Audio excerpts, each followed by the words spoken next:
Hello, I'm Michael Graziano, and welcome to Part 5 of How to Compose a Symphony. In the previous videos, we sketched out the first movement of a classical symphony, and we began to orchestrate it. In this video, we'll finish orchestrating the movement. This is the last video in the series. My goal was to show you how to construct something simple but also fun and effective, in real time and in the moment. You can do this too. You can write your own kind of music and build up the complexity layer by layer. The first third of the movement is done. Let's skip ahead to where we left off, the development section. This is what a sketch looks like. Now let's work on the first four measures. For classical music, I always write the string parts first, because they are the foundation. Everything I'm doing here is already in the sketch. I'm just unpacking it. Let's listen to the strings and think about what we want to add.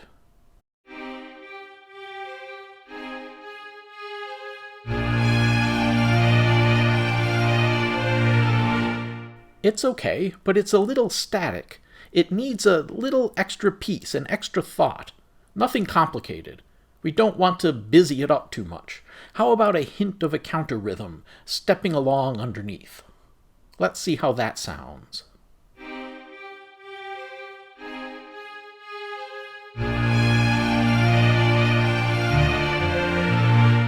Yes, that works better. Now that the strings are fixed up, let's add some color.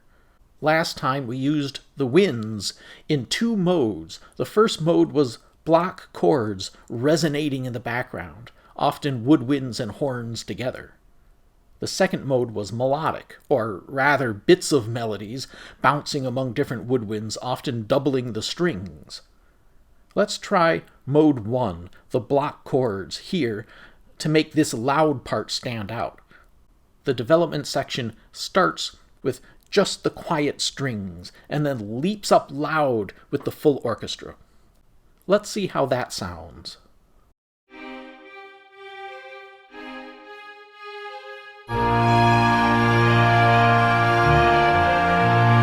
It's okay, but again, it's a little static. Let's try switching from mode 1 to mode 2. Horns and bassoons can keep up the block chords. Flutes and oboes can double the melody, make it stand out. Orchestration should be always shifting. Here, we're not shifting from one instrument to another. It's all the same instruments. Instead, we're shifting from one mode of use to another.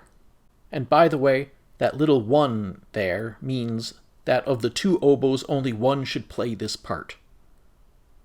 There is only one flute, so we don't need the one next to it. Now listen to it and see how the sound changes from measure to measure. 2 measures of static crouch, 2 measures of dynamic change.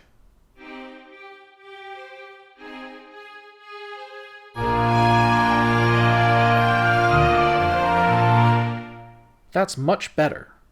The next 4 measures are similar. If you remember from video 2, the development starts with a sequence, 4 measures, and then a repeat of the same 4 but shifted to a new key. So let's just block in the same orchestration and see how that works.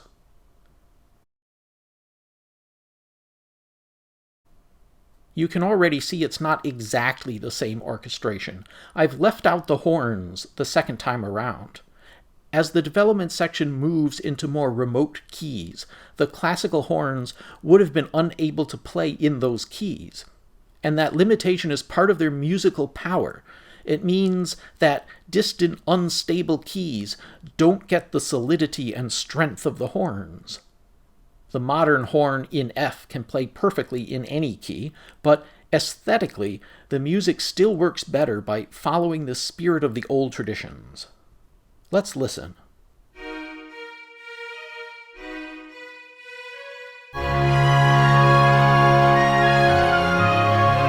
It works, but I'm allergic to a simple repetition. 2 blocks of music, orchestrated nearly identically, that doesn't feel right to my ear. The music should always be changing, always moving ahead. Let's add something very simple, an 8th note motor, driving the music forward. as though the development section is picking up the pace here. Let's see how that sounds.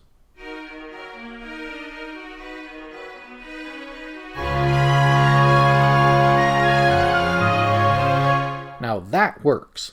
Orchestration is not just about different instrument colors.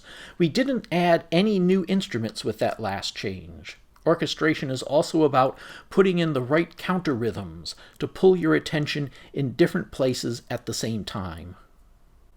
Let's move on to the next segment. These segments don't all flow into each other. The development section shouldn't be smoothly flowing and continuous. It should be about jaggedness and discontinuity, change and uncertainty, until you come back home to the main theme. At the end of the video, you'll hear the whole piece, and you'll get a better sense of that instability in the development section. This next segment is what I call the spooky part. It's the farthest from home. It's in F sharp, the farthest possible key from the home C major. And it's plaintive and soulful, far from the happy mood of the main theme. Let's handle it delicately, not pile it up with a lot of clutter, so we don't destroy its mood. Let's see how the strings sound.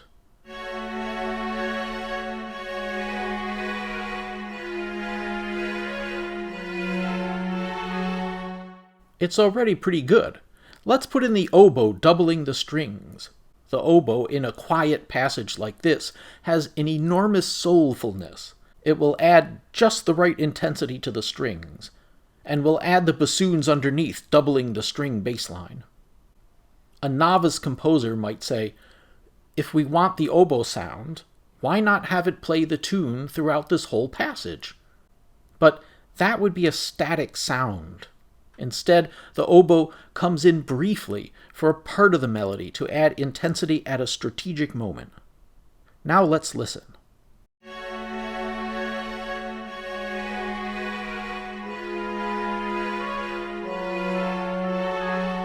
I like that.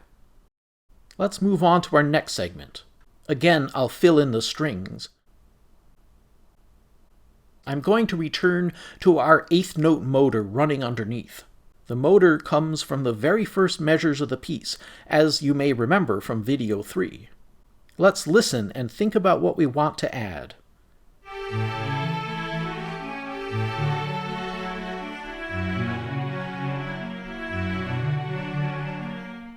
I'm going to show you a technique. Sometimes, when you want a sense of instability, like here in the development section, you can make different instruments dart in here and there, almost chaotically. The technique works better with a big orchestra. The trumpet pops in, then clarinet and bassoons, then flutes and oboes, then trombones, then the big old timpani pounds out a note. Like you're in a storm and you're hearing a swirling of bits of this and that. That kind of orchestration does not lend itself to this tiny ensemble, but I'll try it anyway to show you the basic idea. This is not a very Mozartian approach. Let's pop in the oboes, adding their oomph. Then the oboes are gone, and we'll pop in the horns, playing their own little mini statement.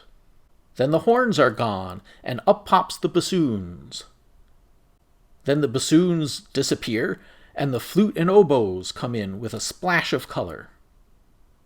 Let's see what it sounds like.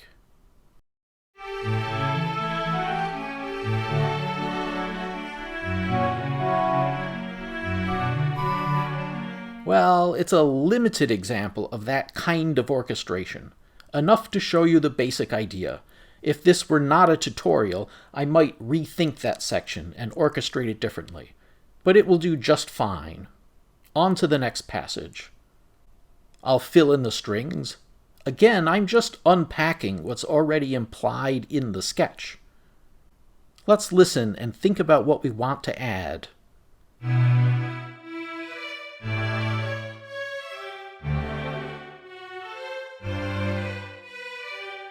For the first two measures, the winds can play chords. They have their own slower countertune.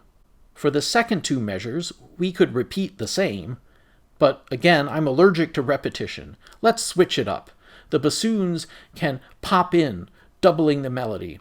They add a little grit to it. Then, the flutes and oboes can take a turn doubling the melody.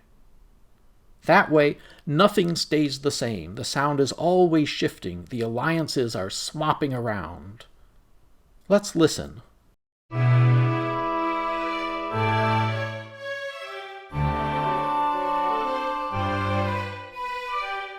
I like it. And now we've reached the last segment of the development section, approaching the return of the main theme. I'll fill out the strings, adding nothing new, just cleaning up the sketch, redistributing notes, fixing up the phrasing and articulation. Remember, getting your continuity sketch just right at the front end is most of the work. Orchestration is lovely, indulgent, and not as hard. Let's listen.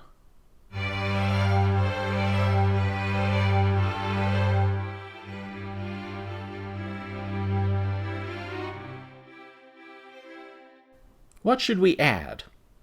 Let's start with the horns. Notice just how simple the horn part is. It's all one note. A lot of composers scoff at simple horn parts. They want complicated solo melodies, and those can be beautiful. Brahms was especially good at standout horn parts. But these basic background sustaining notes are the glue that holds the orchestra together. In a passage like this, the horns blend the sound while at the same time heightening the tension as we swoop in toward the return of the main theme. Let's add the woodwinds, doubling the strings, adding to the weight in this loud part. Woodwinds chattering in thirds, that's a very characteristic classical sound. The woodwinds can disappear here for the quiet part. Let's see what it sounds like.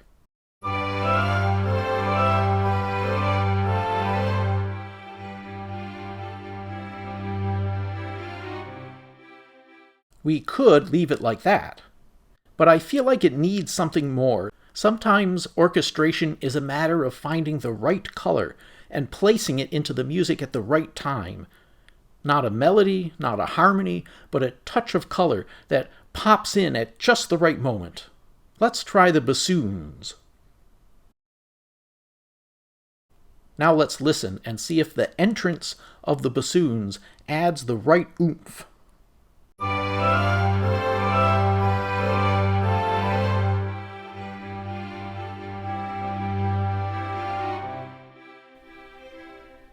Yes, that is the art of orchestration. Now we've reached the end of the development section. The music has found its way back to the main tune, and we're ready for the recapitulation, the last third of the movement. But I won't show you how to orchestrate the recapitulation. Here's the reason. First, much of it is just a repeat of the exposition. We've already orchestrated that music. And second, here's the secret to a good recapitulation. Put in some Easter eggs, little tiny moments, little twists that pop out and make it different from what you've already heard in the exposition. A little twist on the main tune, a little twist on the orchestration. Not a lot. You don't want something chaotically different.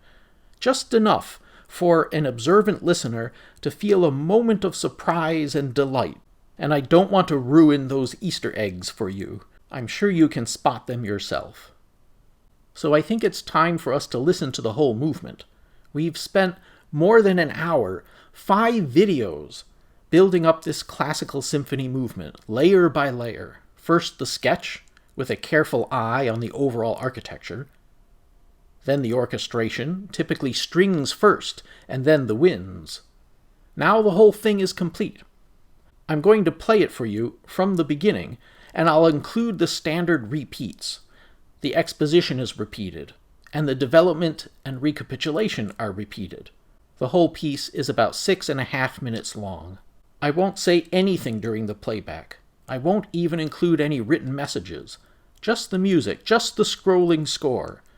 You can look at all the work we've done and think about the underlying logic, the principles, and the aesthetic and emotional choices behind it.